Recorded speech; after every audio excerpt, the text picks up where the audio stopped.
káàbọ̀ sí orí ètò wa parí òwe yìí.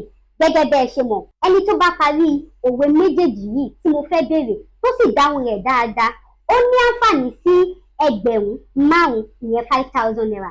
Òwe mi àkọ́kọ́, ẹ parí ẹ̀. Ajá wá sóko, ẹni kò ṣiṣẹ́. Ajá wá oko, ẹni kò ṣiṣẹ́. Òwe mi ẹ̀kejì, ẹ parí ẹ̀.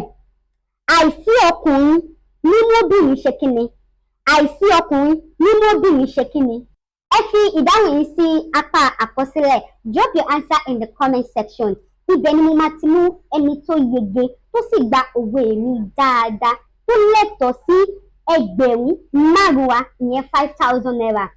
Lẹ́ẹ̀kan sí, orúkọ tèmi ni Omidan Olúwanífẹ̀mí Bọ́lájí tí a mọ̀ sí Amọ́lẹ́sẹ̀. Láti máa gbádùn ètò wa, ó fẹ́ bẹ̀yìn ìyá mi, ẹ̀yin bàbá mi, ẹ̀yin ẹ̀gbọ́n mi àtẹ̀yin olólùfẹ́ wa pátá wípé kẹjọ kẹ́ bá mi subscribe sí Amọ́lẹ́sẹ̀ YouTube channel pẹ̀lú gbogbo other social media wa, nítorí láìsí ẹ̀yin kò sí àwa.